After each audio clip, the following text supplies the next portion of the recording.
中美科技战再度的引爆了，这时候川普逼北约要拆除华为、阿里、百度、比亚迪，全部竟然都被列入在国防部的黑名单当中，到底怎么回事？赶快一起来关心。这一次呢，美国不只是在自己国内，美国要封杀华为，还跟这些北约国家、欧洲国家说呢，要求这些盟友跟着一起拆除所有华为的相关设备。来看到最新消息，来自于彭博社的最新报道，美国国务院已经向北约各国的官员说，应该动用你们的防务的资金拆除华为的设备。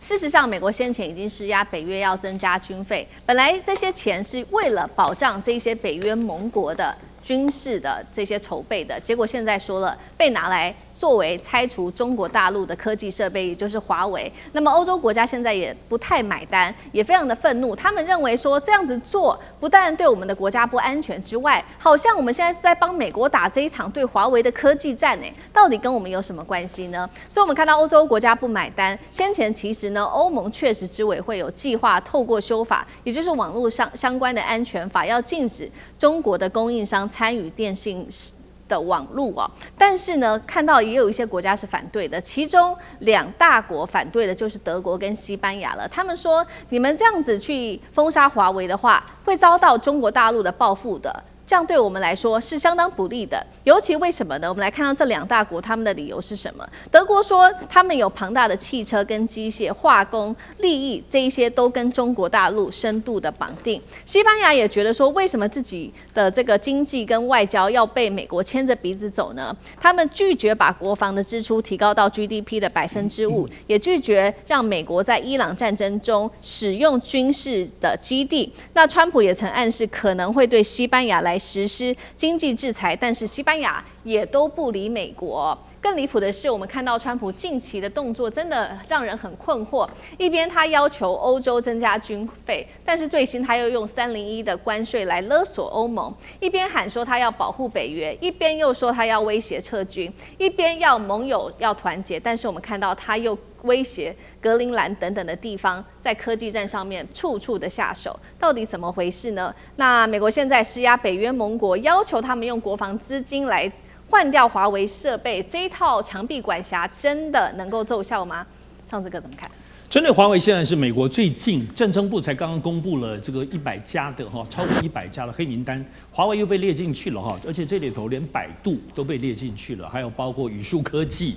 那当然这里头美国政政部的里头没有惩罚，它是作为一个在监督跟可能跟中国大陆军方相关的一些中国大陆企业。好，华为现在在这一波又出现，但我认为这不是一个特别重要的大的事件，但它是个连续性的。怎么说？欧盟现在要对付中国这件事情，从今年5月份到6月份开始是非常非常高密集，是难以想象的。当然，真正华为这个东西，其实就只是包括可能美国方面也有要求，它这个通讯安全的部分的考虑。但真正的是欧洲的出重手，还是在于对于钢铁。我想在我们节目之前其实有谈过，因为钢铁的影响对于欧洲自己，特别像德国、法国这些有重工业的部分，因为他们真的是整个关税多1倍，是对于自己本身欧盟的这些需要钢铁的产业是很难以想象的。而且对电动车、对于利农的这个逆袭器，基本上逆电器。基本上还就是对于都是针对中国而来，但这些都不重要。我请大家观众朋友一定要注意，欧盟现在在做的就有关一个关键字，一定要记得叫做 IAA。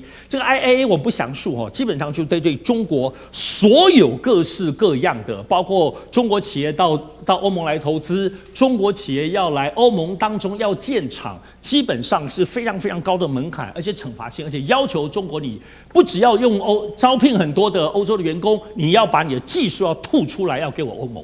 所以这里头，我相信接下来6月之后，欧盟跟中国之间在经贸方面的对抗会越来越严重，不只是荷兰单独的国家，是整个欧盟，大家要特别关注一下。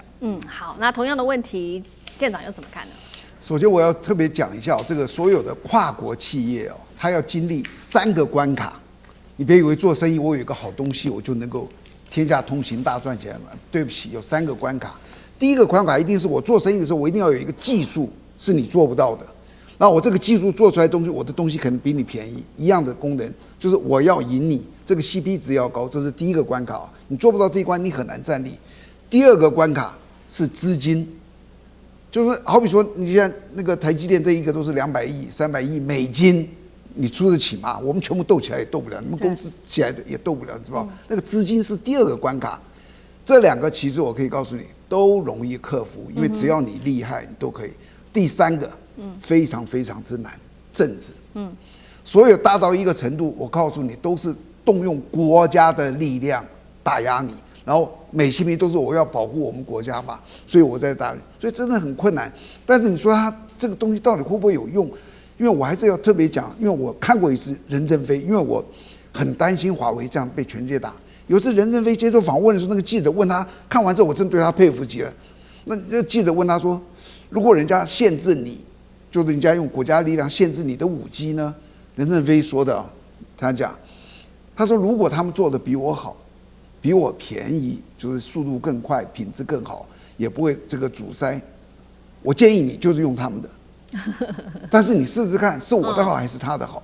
就是说所有的生意，我在做生意，商人哪有什么祖国？商人无祖国啊！那个一天到晚跟我讲爱国爱国，好，我为了爱国，然后我的生意亏了，你补贴我吗？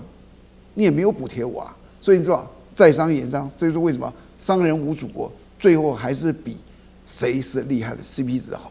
好，所以我们看到这一波呢，美国它不只是对北约施压，其实呢，美国自己的国内也同步的在施压，扩大对于华为的制裁，而且最新的扩大的范围来到了中国大陆军工企业黑名单，他们一口气把这些企业全部列出来，竟然超过了100家，涵盖了中国大陆的科技制造业的巨头，全部都在黑名单当中。来看一下面板哦，这些企业包括了知名企业比亚迪、阿里巴巴、百度、宇树科技、长兴存储、长江存储，也就是都是中国大陆下一代的主力产业哦，被贴上了军工的标签。所以呢，我们看到美国过去对于中国的制裁，从这个通信设备，现在已经延伸到我们刚刚念的一系列的产业，科技产业啊、电动车、生技等等。中国驻美使馆则批评美方正在泛国安的概念打压中国企业。干哥怎么看？对啊。舰长刚讲的对啊，商人无祖国的，你知道现在发生什么事情吗？你刚念了一堆，对不对？什么宇树科技啊、比亚迪啊、阿里巴巴，可是我可以跟你讲，现在碰到了一个连美国自己商人都要恐慌的事情，你知道为什么？因为这个清单里面啊，竟然列了一个叫药明康德。药明康德是中国最大的医药制作协同的厂商，你知道他常常在做什么吗？他帮美国最大药厂礼来进行临床试验，还有药品的推展的，这些都是药明康德在做的嘞。礼来把整个事情都是包给药明康德做。现在你知道发生什么事？药明康德你也进1260H 名单里面。